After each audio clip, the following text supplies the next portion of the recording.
Prologue. The note was 3 lines long. I have read longer grocery lists. I have written longer notes to my students about technique and color theory, and the specific courage it takes to put something true on a canvas where other people can see it. 3 lines. That is what 3 years of my life was worth to Desmond Frey on the morning he was supposed to marry me. I am not going to tell you I saw it coming. I am not going to perform the retrospective wisdom of a woman who has had time to reframe her own story into something more flattering. I did not see it coming. I loved him. I trusted him with the particular wholehearted trust of a woman who does not do things by halves, which is both my greatest quality and the thing that makes being wrong cost more than it should. The best man's hands were shaking when he handed me that note. I remember that specifically. His hands. The way he could not look at me while I read it. The way Ivy went very still behind me and Fletcher made a sound in his throat that was not quite a word and not quite anything else. The quartet was playing something from Pachelbel in the next room, which was what I had chosen because I had stood in this church 6 months ago during the rehearsal and thought it was the most beautiful thing I had ever heard. I read the note twice. Then I folded it. Then I handed it to Fletcher before he could snatch it from me and do something that would have ended with him in a police station, which was not how I wanted my wedding day to end, even if the wedding itself was already over. I cannot do this. I am sorry. I will explain when I can. 3 lines. No name at the bottom, which I thought was interesting, that he could not even sign it, as though the absence of his name gave him some distance from the act of writing it, as though he was hoping, in some small cowardly corner of himself, that the note might not quite count if he did not put himself fully in it. I stood in the vestibule of St. Aldwyn's Church in the dress I had chosen without anyone's input, because I had always known exactly what I wanted, and I understood with a clarity that was almost physical that the next few minutes were going to define something about me. Not to Desmond. Not to the 200 people on the other side of those doors who had driven from 3 different counties to watch me get married. To myself. I could stay in the vestibule. And I could let Ivy go in and make the announcement and let myself be the woman who could not face the room. I could let today be something that happened to me, passively, completely, with my own participation reduced to the minimum required. Or I could open those doors myself. I opened them myself. I will tell you this. Walking down an aisle toward nothing is one of the strangest experiences available to a human being. The music was still playing. No one had thought to stop it yet. And the faces turning toward me had that particular quality of people who are expecting a normal thing and are watching it not arrive. The confusion, then the comprehension, then that specific agonized pity that is somehow worse than either of the things that came before it. I reached the altar. I turned around. I told them the wedding would not be taking place. I thanked them for coming. My voice was steady. I was not steady. Underneath the steadiness was something shaking and furious and devastated and entirely human. But my voice was steady because I am a woman who has never once given a room the satisfaction of watching her collapse, and I was not going to start at my own failed wedding. And then the doors at the back of the church opened. Not the vestibule doors I had come through, the main doors, the ones that face the street, and a man I had never seen in my life walked in. Hello, beautiful souls, and welcome back to Cellini's Shifter Romance collection. I am so happy you are here. The story you are about to experience is a brand new original werewolf romance audiobook titled, He Left Her at the Altar in Front of Everyone. Alpha King walked in, took her hand and said, "You're mine now."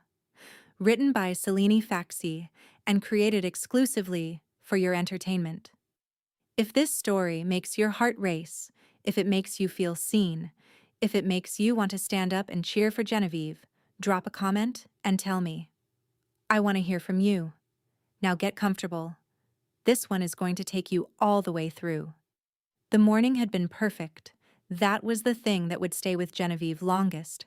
Not the note, not the altar, not the 200 faces turning toward her with their expressions falling in slow motion from joy to confusion to something she did not have a word for. What would stay with her longest was the perfection of the morning before it.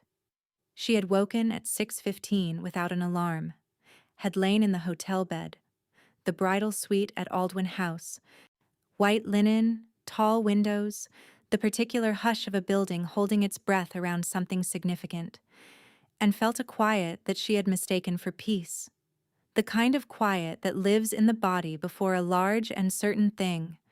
She had assumed it was the quiet of a woman about to be married. She understood later that it was the quiet of a woman whose instincts were trying, one final time, to say something she was not yet listening for. Ivy had arrived at 7 with coffee and the makeup artist, and a kind of purposeful, cheerful energy that Genevieve had loved her for.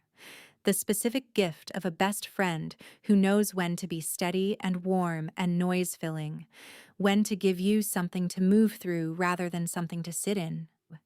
They had done hair and makeup, and the ritual progression of a wedding morning with its photographs, and its champagne sips, and its particular magic of turning an ordinary woman into the most deliberate version of herself.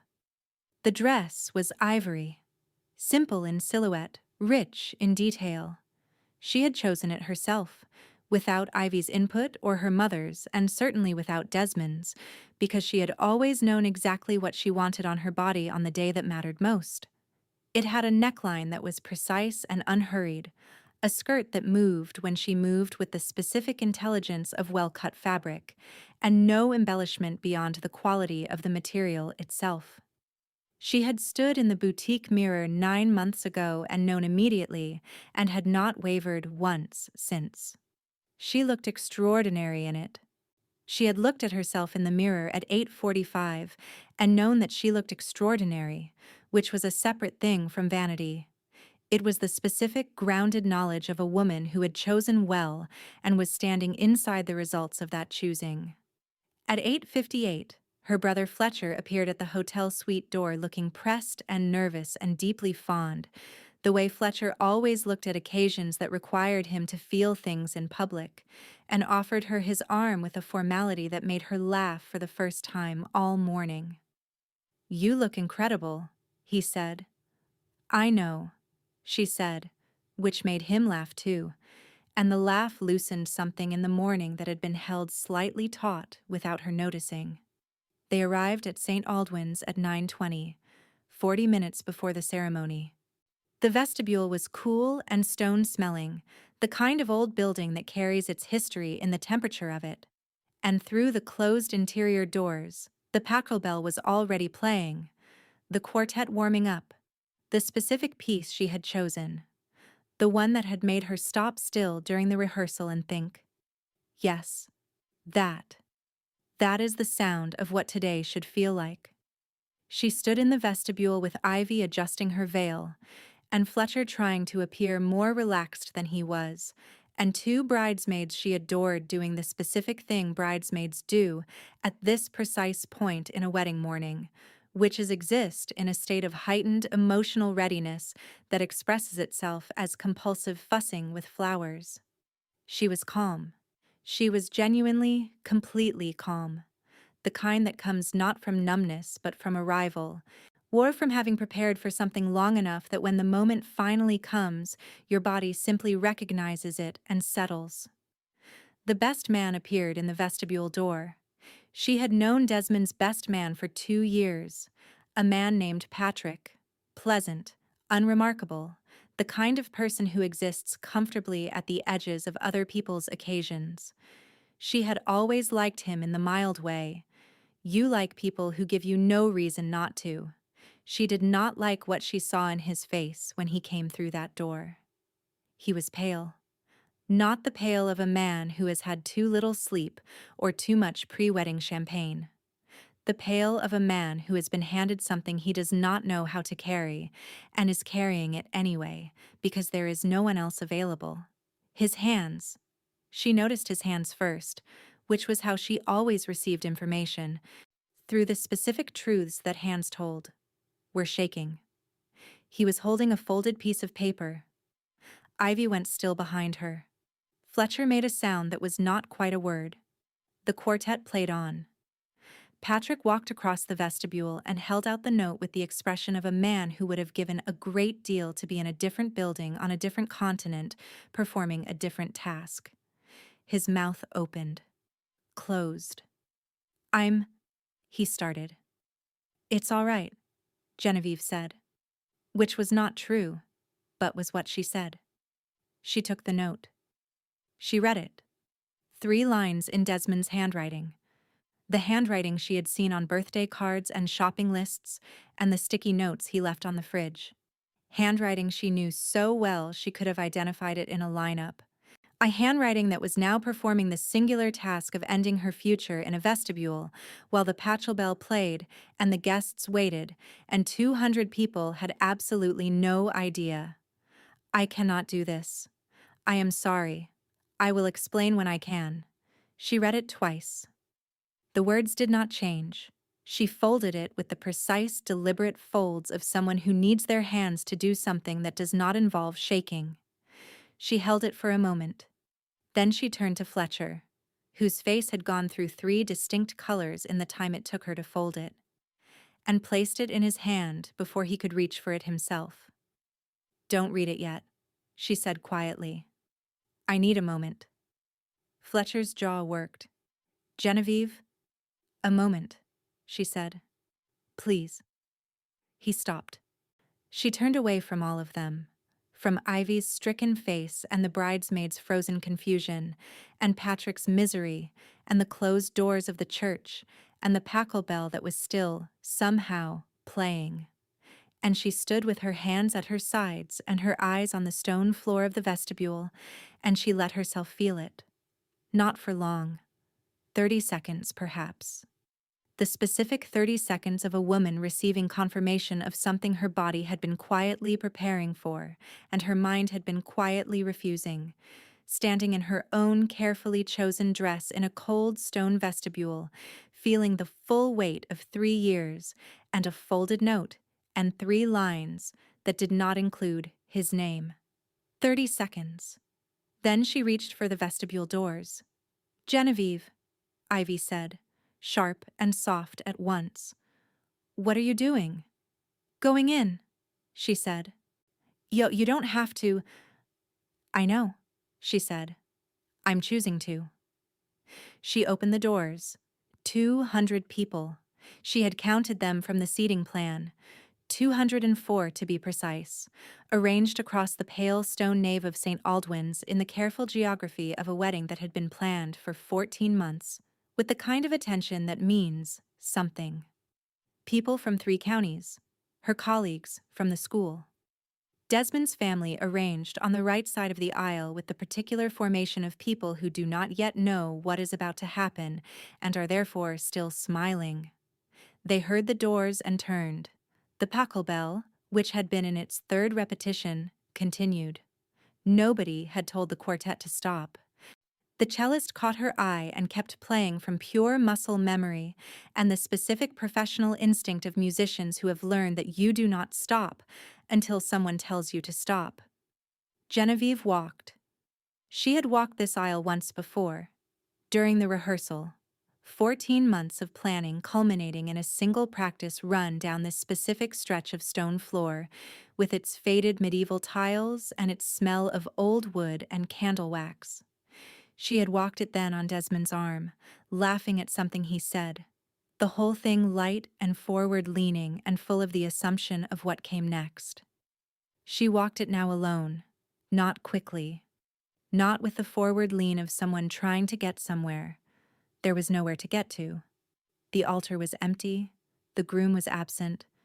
The only destination was the front of the room, where she would have to turn around and face all of these people and say the thing that needed to be said.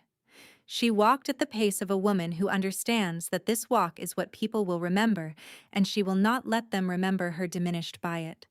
She watched their faces change. The process was not instant. It moved down the pews like a tide. the people nearest the back registering her solitary entrance first, their smiles softening to confusion, passing it forward through a look exchanged between neighbors, a hand touched to an arm, the wordless communication of a crowd beginning to understand something that has not yet been stated. By the time she was halfway down the aisle, the confusion had reached the front rows and had become something more specific. Desmond's mother. She saw the moment it landed on Desmond's mother, the particular expression of a woman who understands exactly what a bride walking alone toward an empty altar means and is trying, with the specific desperation of someone who loves her son and knows what he has just done, to find an alternative explanation. There was none. Genevieve reached the altar. She turned. 200 faces. Some of them people she loved. Some of them people she barely knew. All of them looking at her with the full weight of a room that has just watched something break and does not know what is required of it. The quartet finished its phrase and stopped. The cellist had finally received the message. From the expression on Genevieve's face, or from the silence of the congregation, or from whatever room-wide understanding had just settled over St. Aldwyn's, like a change in atmospheric pressure. The silence was complete. Genevieve stood in it for 3 full seconds, let it be what it was, did not rush. The wedding, she said, and her voice was steady. She would be grateful for this steadiness for the rest of her life, for the specific gift of a voice that held when the rest of her was not holding. Will not be taking place today. A sound moved through the congregation. Not a gasp. Something quieter and more collective than a gasp. The sound of 200 people absorbing something they had not prepared for. I am grateful you came, she said. Truly, all of you. I'm sorry for the journey, and I'm sorry for this. A pause. She would not say his name. She had decided this during the walk without knowing she had decided it. Please don't worry about me. I'm all right. She was not all right, but she was standing at the front of her own failed wedding telling 200 people she was all right, and her voice had not broken once, and she was going to count that, today, as enough. She drew breath for whatever came next. She had not thought this far, had not planned beyond the saying of it, and the main doors of the church opened. Not the vestibule doors behind her, the front doors. The large arched doors that faced the street, that stood at the opposite end of the aisle from where she stood. That were not the doors that any participant in this ceremony was supposed to enter from, because they opened directly onto the pavement and the road where the cars were parked, and the ordinary morning was continuing entirely without reference to the devastation inside St. Aldwyn's. Those doors opened. And the man who came through them was no one she had ever seen. I need to pause here and ask you something. Have you ever had to stand up in front of people and be brave about something that was breaking you inside? A moment where you chose dignity when falling apart would have been so much easier? Tell me in the comments, because Genevieve just did that exact thing, and I know some of you know exactly what that costs. I see you. He was not dressed for a wedding. That was the first coherent thought Genevieve had as he came through the doors. Dark coat, no tie, the particular quality of a man who had not planned to be here and had come anyway because something that outranked planning had required it. He was tall, dark-skinned, broad-shouldered, with a quality of presence that the room registered before his identity did. A shift in the air, the specific change of atmosphere that happens when certain people enter certain spaces, the kind of change that is not performative and cannot be manufactured. Every head turned. He did not look at the congregation. He looked at the altar, at her. His eyes found her with an immediacy that suggested they had known exactly where to look before the doors were fully open. And they stayed on her with a focus that was not the focus of a stranger encountering a difficult situation. It was the focus of someone arriving at a specific destination after a specific journey. Certain. Direct. And underneath the certainty, something that was not pity. She registered this immediately, with the specific sensitivity she had always had for the emotional truth of people. Not pity, not diplomatic sympathy, not the managed concern of someone handling an incident. He saw her, not the abandoned bride, not the woman at the altar without a groom, not the subject of a situation that required careful navigation. Her. He walked down the aisle, unhurried. The congregation, which had been beginning to find its voice, the murmur of a crowd released from the suspension of witnessing something, went quiet again as he passed. Not from fear, from the specific quality of his movement, which carried no aggression and no performance, and an absolute self-possession that made the space around him feel organized rather than disrupted. Genevieve stood her ground. She was good at standing her ground. It was perhaps her most fundamental quality, the one that had been present since she was 7 years old and had informed every meaningful decision of her adult life. She stood at the altar of her failed wedding in her carefully chosen dress and watched this stranger walk toward her and did not move. He stopped, 3 feet from her, close enough that she could see the specific amber of his eyes, not brown, amber, with an inner warmth to them that was not entirely explicable by the church's candlelight, and the quality of his jaw, beset with the effort of something she could not yet read.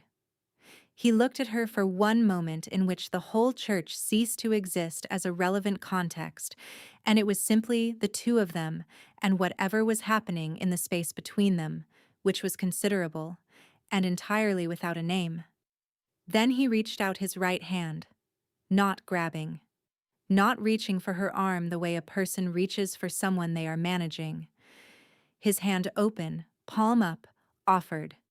The specific gesture of someone giving rather than taking, presenting a choice rather than making one for her. She looked at it. His hand, the steadiness of it, the fact that it was not shaking, which registered against the memory of Patrick's hands in the vestibule with a contrast that her body processed as significant before her mind had caught up. She took it. She did not decide to. Or, rather, she decided in the way you decide to breathe, in the way you decide to turn toward warmth when you are cold, in the way the body makes choices that the conscious mind sometimes has the sense to follow rather than question. The warmth was immediate, from his palm into hers, specific, concentrated, entirely unlike the ambient temperature of the church or the warmth of human contact. Something that moved, that traveled from the point of contact upward through her wrist and into her arm and settled in her chest with a steadiness that was the opposite of what she had been feeling since the vestibule. The opposite of the shaking underneath the steadiness, settled, grounded, like ballast. She did not pull away. He leaned close, just slightly, enough that what he said next was for her and not for the congregation. Keane delivered in a voice that was low and even and entirely without theatrics. "You're mine now," he said, "and I'm going to get you out of here." 4 words followed by 9 more, and the 4 words should have been alarming, should have been exactly the wrong thing to say to a woman who had just spent 3 years belonging to a man who did not deserve it. But they were not alarming. They were not a claim in the way a claim is a taking. They were a claim in the way a hand extended in a storm is a claim. "I see you. You are not alone. This direction. Follow me." She followed. They walked back down the aisle, side by side, his hand around hers, moving through the silence of 200 people who had come to watch a wedding and were now watching something they did not have a category for. Genevieve kept her eyes forward, not from avoidance, not from the performance of dignity, but because the forward direction was the only relevant one, and she had learned, in the last 20 minutes, that the only useful place to put her attention was on what was directly in front of her. She was aware of the congregation the way you are aware of weather, peripherally, as a condition of the environment, rather than as something requiring direct engagement. She was more immediately aware of the warmth in her hand, of the pace he set, unhurried, matching her, not pulling, not steering beyond the direction of the doors, of the specific quality of walking beside someone whose presence organized the air around them into something navigable. Behind her, she heard Ivy's heels on the stone floor. She did not need to turn around to know that Ivy was following. Ivy had been following Genevieve into and out of difficult situations for 16 years, and was not going to stop for a strange man in a dark coat, however commanding his presence. Fletcher took longer. She heard him, the specific sound of her brother's breathing, which she had been able to identify since childhood, the way it changed when he was deciding between his instincts and his better judgment. A pause of approximately 4 seconds. Then his footsteps. He was coming. She exhaled something that was not quite relief, and not quite gratitude, but occupied the same neighborhood, the main doors, the cold, bright air of the street. Morning, indifferent and continuing, with its parked cars and its distant traffic and its sky that had no opinion whatsoever about what had just happened inside St. Aldwyn's. Genevieve stopped on the top step. She withdrew her hand from his. She did it deliberately, without anger, not reclaiming it from something that had taken it, but simply returning to her own body now that the immediate moment was over and she was outside, and could breathe actual outdoor air, and had the physical space to turn around and see this man properly. She turned. He was watching her. He had stopped when she stopped, turned when she turned, and was now standing 2 steps below her on the church steps, which put their eyes at approximately the same level, which she suspected was not accidental. The amber eyes were on her face with the same quality of attention she had noticed in the church, direct, specific, not managing her from a distance, but genuinely present. She looked at him, looked properly, the way she looked at people when she was trying to understand them, not just the surface information, but the structure underneath it. She was good at this. It was the same attention she brought to her students' work. The same perception that allowed her to see what a painting was trying to say before the student had the vocabulary to say it themselves. What she saw was a man who was not comfortable. Not uncomfortable in the way of someone doing something wrong. Uncomfortable in the way of someone doing something necessary that cost them something, which was entirely different. There was an effortfulness to his stillness. A quality of managed intensity, the particular bearing of a person holding a significant amount of something they have decided not to release in a public space. "Who are you?" she asked. "Darius Cole," he said. "Darius Cole," she repeated, testing the weight of it. "And why did you walk into my wedding?" "Your wedding was over," he said. "You had already told the room." It was not a deflection. It was a precise distinction, delivered without cruelty, as a simple matter of fact. And the fact of it, she realized, was true. The wedding had been over. He had not walked into a ceremony. He had walked into the aftermath of one. "Why did you walk into my church?" she amended. He held her gaze for a moment. Something moved behind the amber. A decision being made about how much of the truth to give and in what order. "Because you were in there alone," he said, "and you should not have been." The simplicity of it landed in her chest alongside the warmth that was still, she noticed, present there. Faint now.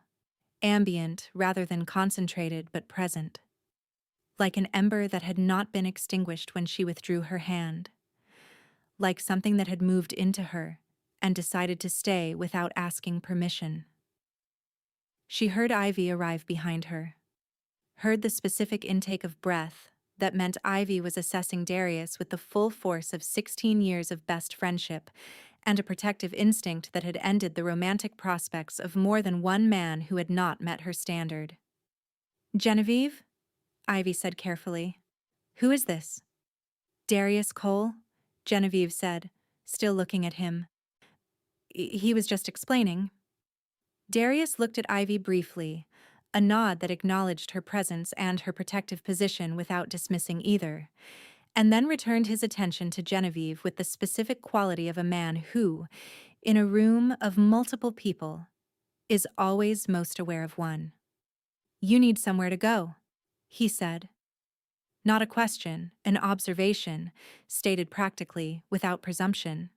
Not back inside, not the street. Somewhere to sit and breathe. She looked at him.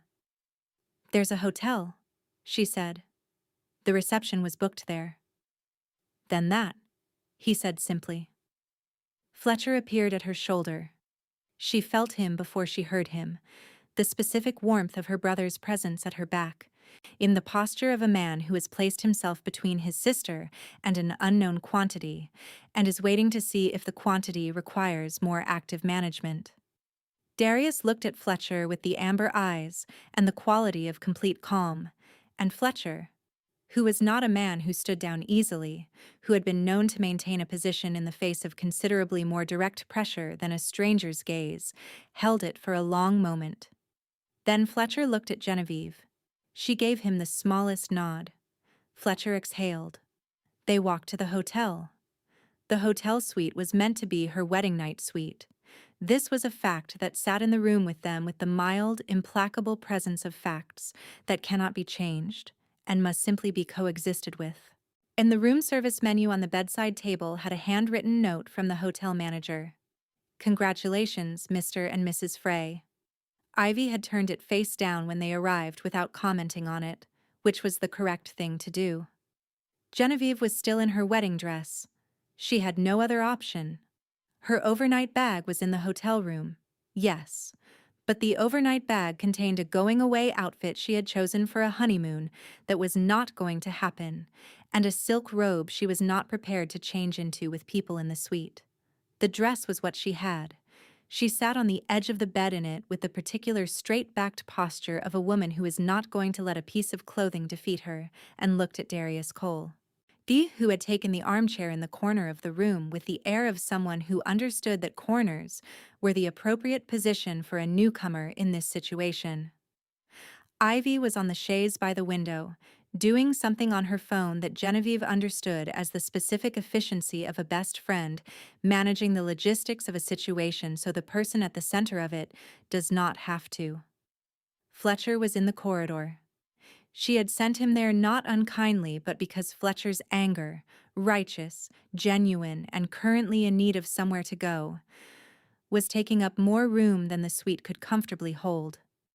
She looked at Darius. He looked back. "Start," she said. "All of it." He leaned forward in the armchair, elbows on knees, hands loosely joined, the posture of a man preparing to say something he has thought carefully about. He did not clear his throat or preface what was coming with a disclaimer or ask her if she was ready. He simply began.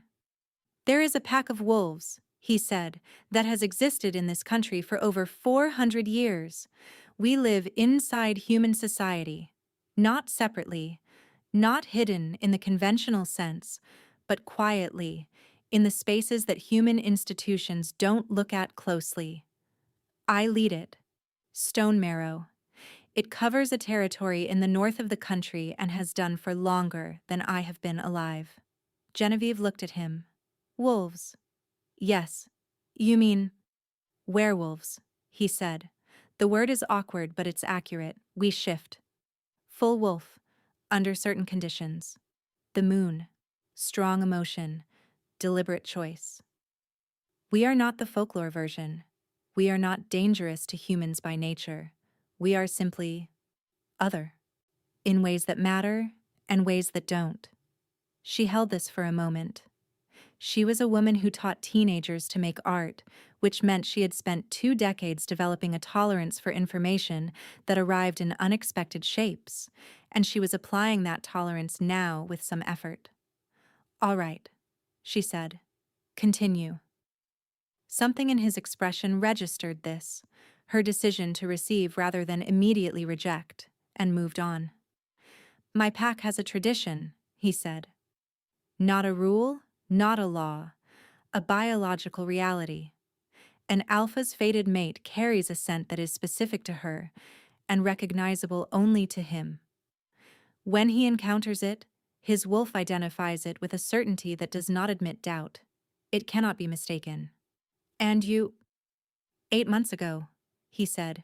A gallery evening at Meridian Secondary School. You were standing in front of one of your students' paintings explaining it to a parent. A pause. You were wearing a green dress and you had paint on your left wrist that you hadn't noticed. Genevieve went very still. She remembered that evening, not with any particular specificity. It had been an ordinary school gallery night, the kind she ran twice a year, but she remembered the green dress. She had bought it for a staff function the week before and worn it twice. She remembered the paint, cadmium yellow, her student Marcus's color of the year, the one he put in everything. On her wrist, noticed later in the car home and found oddly endearing. You were there, she said. A client event, he said. Stone Marrow has business interests in the area. It was coincidental. One, I was not following you. But you stayed. I stayed. For 8 months, she said. You have known for 8 months. Yes. And you said nothing. He held her gaze. You were building a life with someone. I had no right to walk into it and dismantle it based on what my wolf was telling me. A mate bond is not a license to override another person's choices. The word dismantle landed with a precision that was not lost on her, given what the day had provided in the way of dismantling, delivered by someone with considerably less principle than the man sitting in her corner armchair. And today, she said, the car stopping outside the church. I was passing on other business. My wolf... He stopped, tried again. I was not able to continue driving. Your wolf stopped the car. My wolf stopped the car, he confirmed, without any self-consciousness about the sentence. She looked at him for a long time, at this man who had known for 8 months and had not come, who had managed the distance and the restraint and the specific cost of both for 8 months, because he believed she had the right to the life she was building.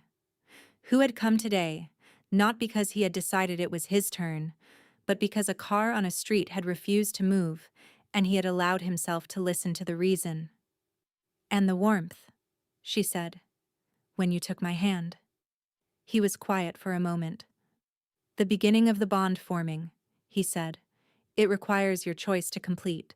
It cannot form without it. So it was not done, she said. Taking my hand didn't bind me to anything. No, he said. Nothing is bound without your full knowing consent. Nothing. She sat with all of this. Outside, through the window, Ivy had gone carefully still in the way of someone pretending very hard to be absorbed in their phone. Why are you telling me all of this today? Genevieve asked. You could have given me time. You could have waited. You asked me to start, he said simply. And you asked for all of it. I don't give people less than they ask for. She looked at him. I'm going to need time, she said. I know, he said. I'm not. She stopped. Chose her words with the care of a woman who has learned today what happens when the wrong words go unexamined. I'm not in a position to receive anything today. I need to be angry and I need to grieve and I need to handle what Desmond did without anything else in the way of it. Yes, he said. That could take a long time. I know. She looked at him.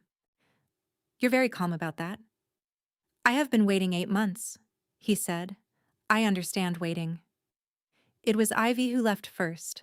She stood up from the chaise 40 minutes later with the expression of a woman who has processed everything she has heard and arrived at a position she is keeping to herself for now, pressed a kiss to Genevieve's temple, said, I'm going to check on Fletcher before he does something inadvisable, in a tone that managed to be both light and entirely serious, and left.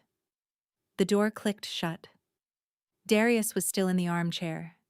He had not moved significantly during the last 40 minutes, had answered the questions she asked, and not filled the silences between them with things that weren't needed. She had talked more than she expected to, which was either a function of shock or the specific, unsettling ease of talking to someone who listened without agenda. She was aware, suddenly and fully, of the suite, of the face-down hotel manager's note, of the dress she was wearing and what it represented, and the weight of the day that was sitting on her chest like a stone that had been politely waiting for her to stop performing and start feeling. She stood up. "I need you to go," she said. He looked at her, nodded once. He stood, unfolding from the armchair with the quiet efficiency of a large man in a small space, and moved toward the door. She watched him cross the room and did not say anything, and told herself that the thing she felt watching him move toward the door was simply the residual warmth of a wolf bond beginning and not her own preferences expressing themselves. And which was a distinction she needed right now, even if it was not entirely accurate. He reached the door, his hand on the handle. He stopped. He turned back. Not all the way, not facing her fully, but enough. His profile in the hotel room light, the amber eyes which had been steady all afternoon and were steady now. "I want to say one thing," he said. She waited. "What I feel when I look at you," he said, "is not wolf instinct. It is not the mate bond.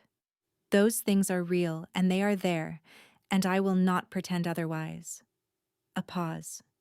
"But they are not what made me stay in that church gallery for 20 minutes watching you explain cadmium yellow to a parent.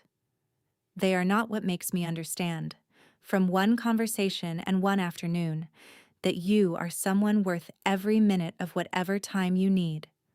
The amber eyes, direct and unperformed. "The bond is the context. You are the reason. That distinction matters to me.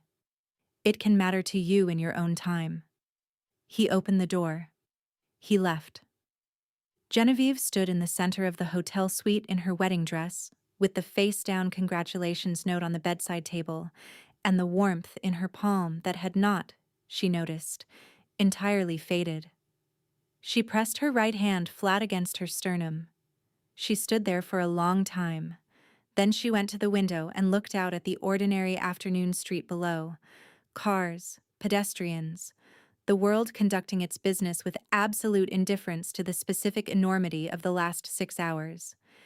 And she did something she had not allowed herself to do since the vestibule. She cried. Not from devastation, not entirely. From the specific combination of grief and fury and exhaustion, and the strange disorienting grace of having been seen, today of all days, by the one person she had not expected. She cried until she was finished. Then she washed her face, changed out of the dress, and called room service. He sent one message. The morning after, she was still in the hotel, could not yet face the flat that held Desmond's things in their shared spaces. Her phone showed a single text from a number she had saved, without ceremony, as Darius Cole the previous evening when she realized she had no way to reach him and that this bothered her more than it should. The message read, "There is a restaurant called Fern on Aldgate Street. The lamb is particularly good, in case you don't want to cook this week." That was all. No follow-up. No checking in. No carefully calibrated concern delivered in a sequence designed to maintain presence. One piece of specific, useful information offered without expectation of response, and then silence. She went to Fern on Thursday. The lamb was, as stated, particularly good. She ate it alone at a corner table with a book she did not read and felt, for the first time since Sunday, something approximating ordinary. Not fine. She was not going to insult herself or the situation with fine, but ordinary. Present in a body that was choosing to eat a meal in a restaurant rather than avoid all public spaces, which was an improvement over Tuesday. He was not there. She had not expected him to be. She had checked briefly when she walked in. A scan of the room that she told herself was habitual and had nothing to do with amber eyes. And he was not there. That and what she felt about that was complicated in a way she filed away for later examination. She returned to school on Monday. The first day back was its own particular test. Colleagues who had been at the wedding, or who had heard, navigating the specific social difficulty of someone else's public humiliation with varying degrees of grace. She handled it the way she handled most things, directly, briefly, with enough warmth to prevent cruelty and enough clarity to prevent prolonged engagement. Yes, it happened. I'm all right. Thank you. Shall we talk about the year 10s?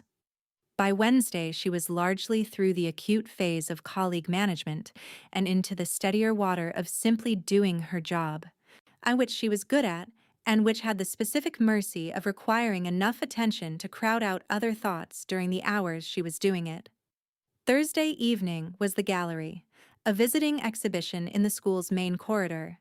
6 of her Year 12 students showing work for a county competition, the kind of event that required a certain amount of parental attendance and a certain amount of her visible presence as the teacher who had guided the work.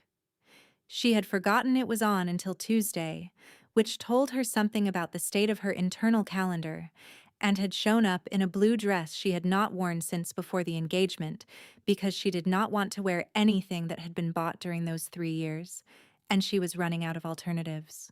And she was explaining one of her students' pieces, a triptych by a boy named Marcus, cadmium yellow throughout, the color of his year for 3 years running, to Marcus's father when she became aware, without turning around, that someone had entered the corridor behind her. She knew before she looked. The warmth, the ambient warmth in her chest that had been present since Sunday, faint and steady as a pilot light, flared once, gently, the way a flame responds to a change in the air around it. And she knew. She finished what she was saying to Marcus's father. She finished it properly, completely, without rushing it, which she thought was important. Then she turned. Darius was standing at the far end of the corridor looking at a Year 11 painting of a coastline with the specific attention of someone genuinely interested in what they were looking at. He was not looking at her.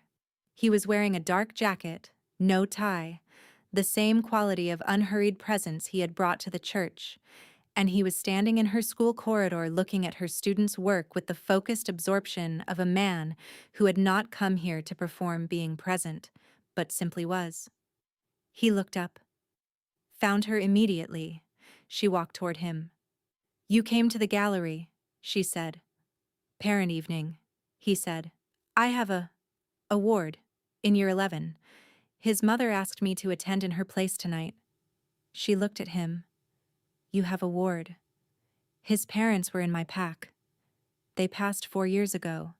He lives with his aunt, but I maintain—" He paused. Oversight is not quite the right word.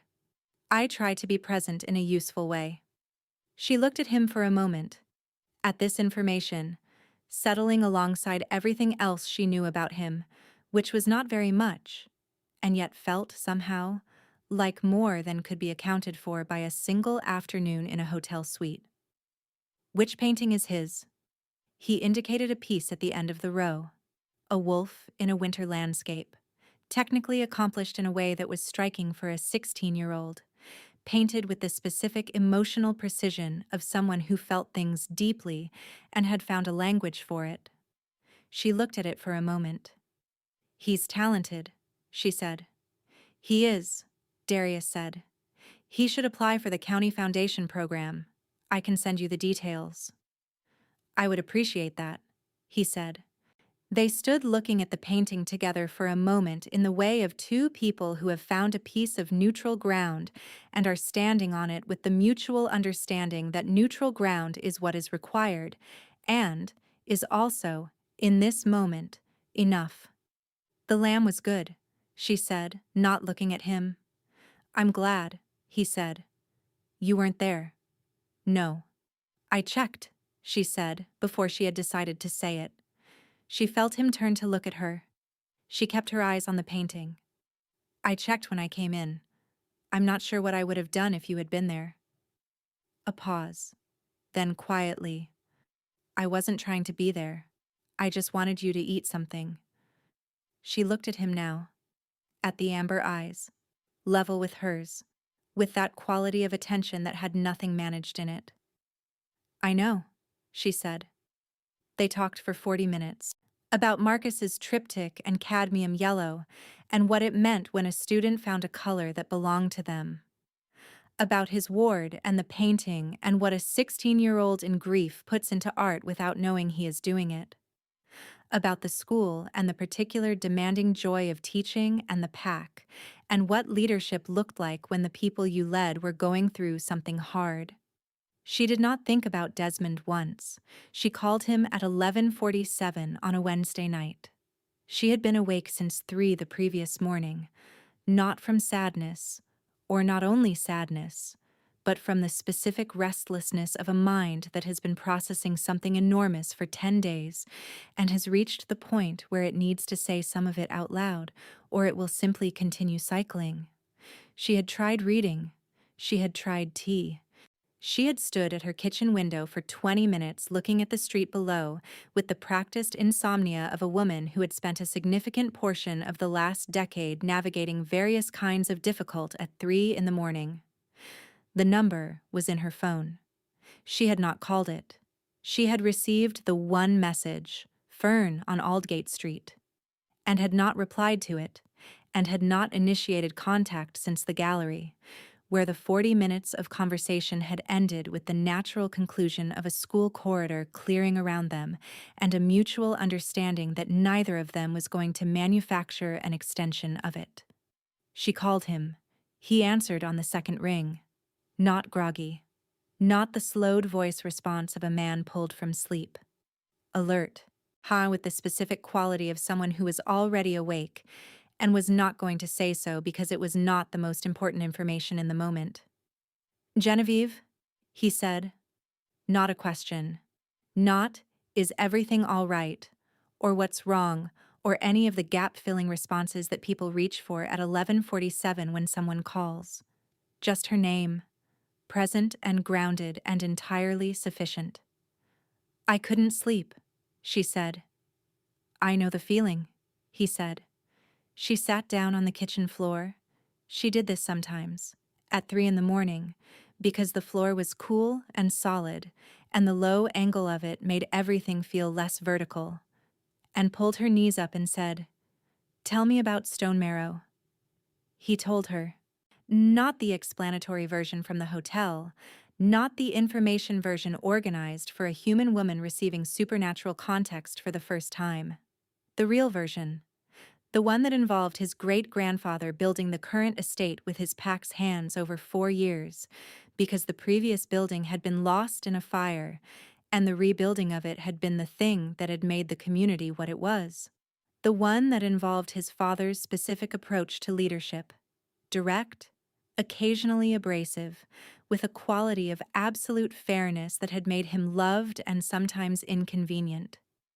The one that involved the weight of leading people who trusted you entirely, and what that trust felt like on the days you were certain you were equal to it, and the days you were less certain. She told him about her students, about Marcus and his cadmium yellow, and the way his painting had changed in the year since his parents' divorce. Not worse, not better, but more honest, which was sometimes the thing that grief did to art if the person making it was brave enough to let it. About the specific challenge of teaching adolescents to be brave enough to make something true when everything about being an adolescent was pulling you toward the safety of the acceptable and the conventional. About her mother, who had died when Genevieve was 19. About the specific quality of that grief and how it had shaped what she looked for in people, and how she understood now, 10 days on from the altar, that Desmond had always felt like safety and never quite felt like home, and she had mistaken the former for the latter with her whole heart for 3 years. She said all of this to a man on the phone at 2 in the morning sitting on her kitchen floor, and it did not feel like a confession or a vulnerability.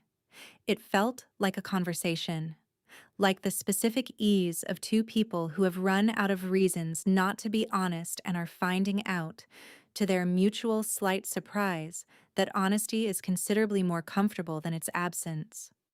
At 4:47, she said, "I didn't think I was going to be okay." not past tense, present tense, the thin, honest membrane between what had been and what was becoming. He said, "I know. You are, though."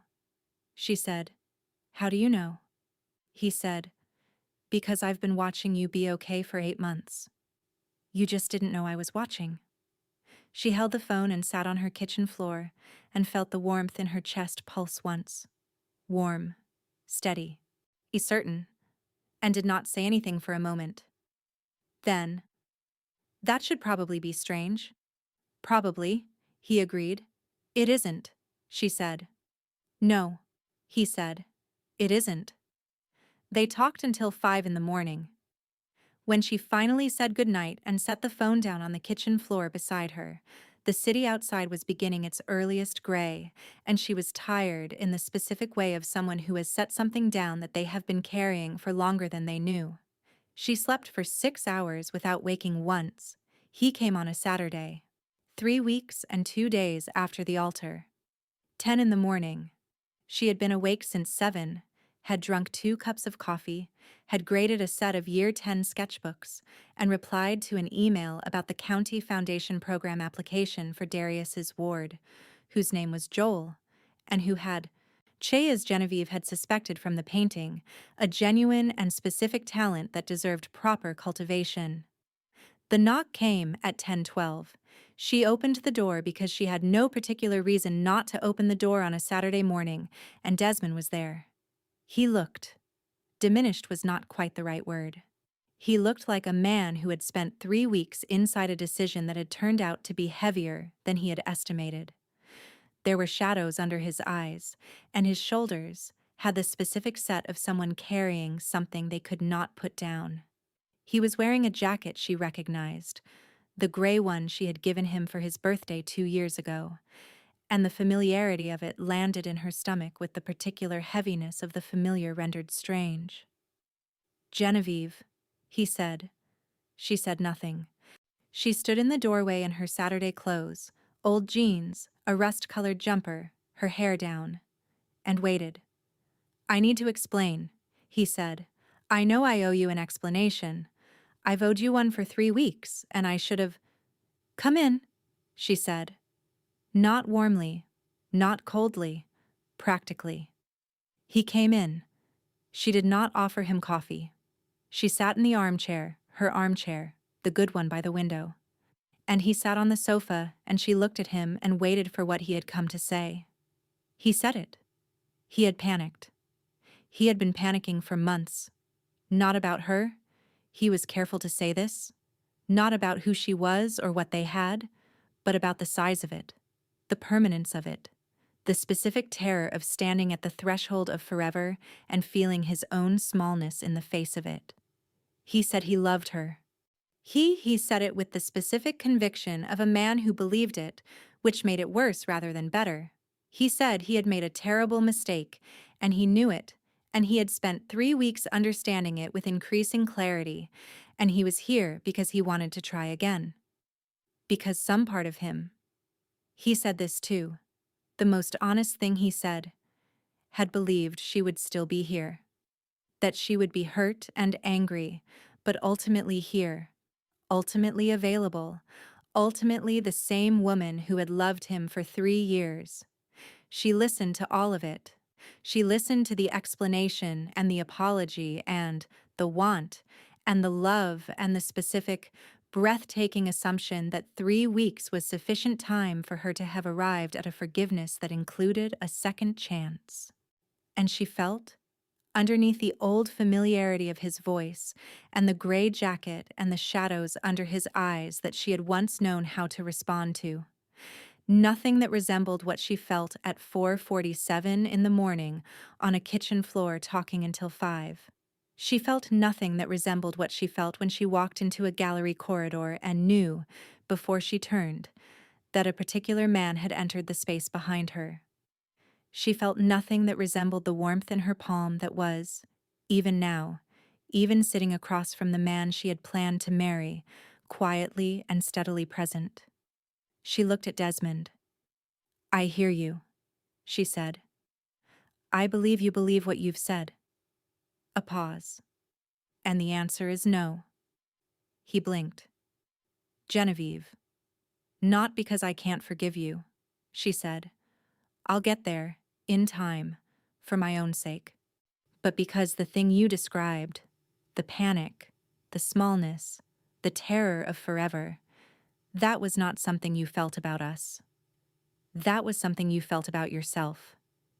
And I spent 3 years trying to be a home for a man who hadn't yet decided to come home to himself. She held his gaze. That's not a criticism. It's just true. And I'm not going to do it again. He looked at her for a long time. Something in his face. The argument he had prepared. The version of this conversation where she was still the woman who loved him enough to absorb his failures, moved through its stages and reached its conclusion. Is there someone else? He asked. She thought about this. About the honest answer, which was complicated and in process and not yet fully arrived at, and also, she realized, none of his business. There is someone, she said, who showed me what it felt like to be looked at properly. That's not the same as someone else. But it told me what I hadn't had. He stood up.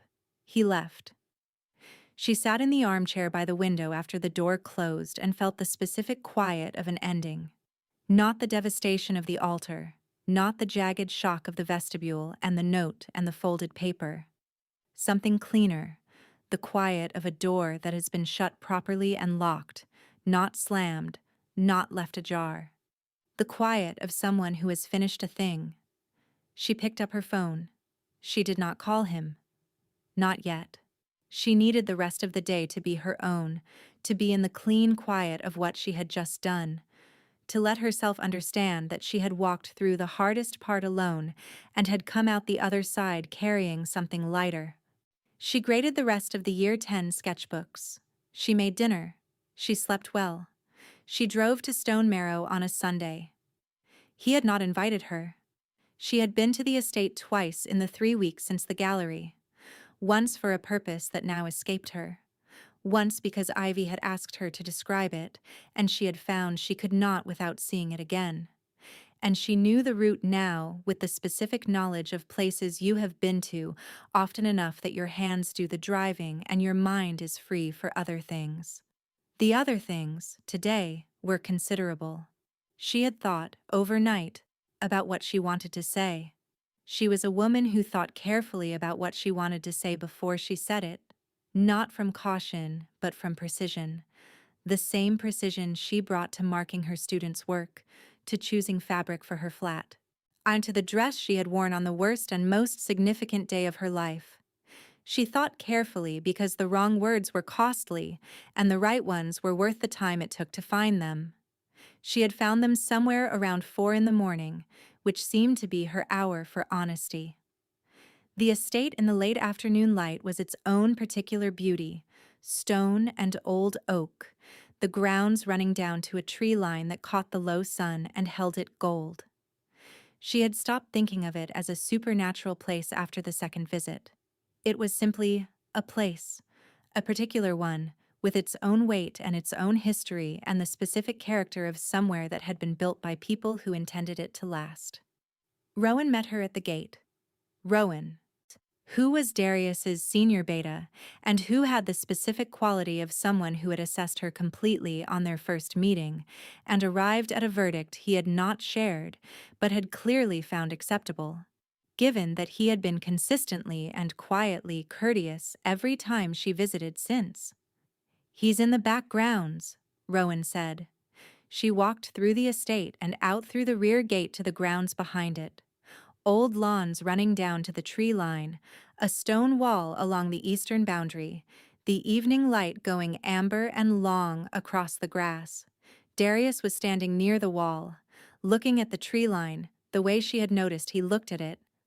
The specific attention of a man who finds something in a particular direction that the direction cannot entirely account for, which she understood now as the mate pull that had been pointing south for 8 months and was, from 40 feet away, currently pointing very directly at her. She walked across the grass toward him. He heard her. Of course he heard her.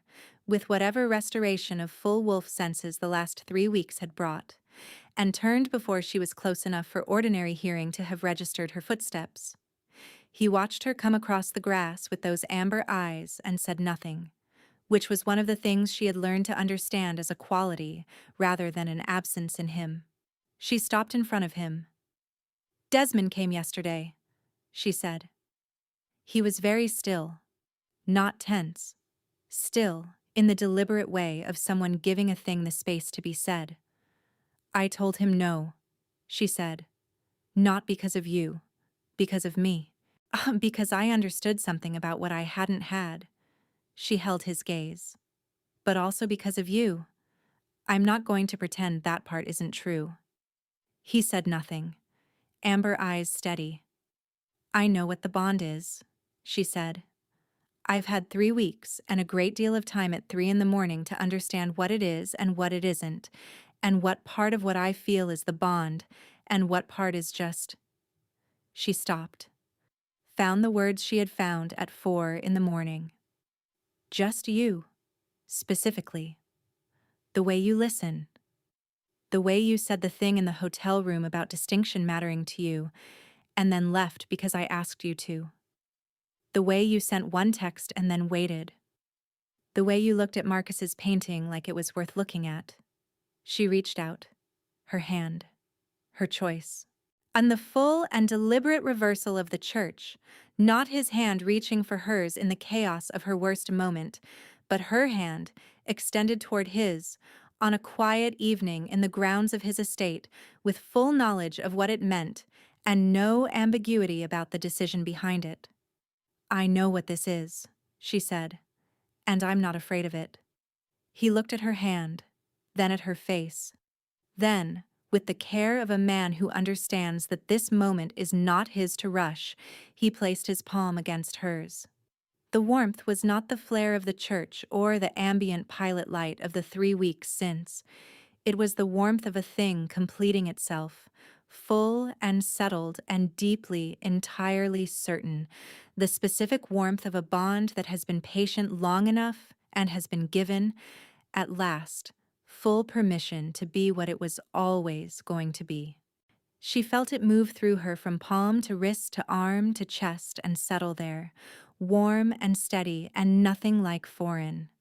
Nothing like something imposed. Like a frequency she had been carrying at low volume her entire life and had just, for the first time, turned up to the level it was always meant to be at. She looked at him. He looked at her with those amber eyes that had been watching her be extraordinary for 8 months. At her student's work, across a hotel suite, through a phone call at 4:47 in the morning, across 40 feet of evening-lit grass, and the slow, real smile that she had not seen often, but had catalogued with care each time she had.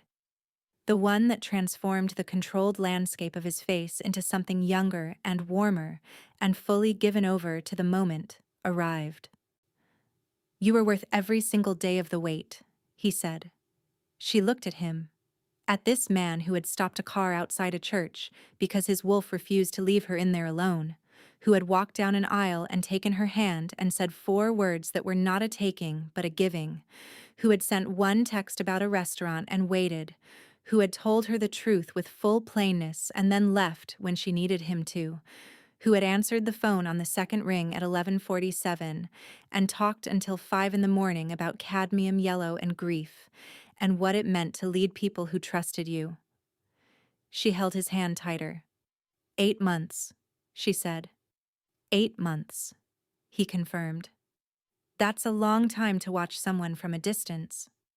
It was, he said. I don't intend to do it anymore. The evening light went gold around them. The tree line held the last of the sun. Somewhere inside the estate, through an open window, the sound of voices. The ordinary evening life of a place that was, she understood now, home to more than one person's story.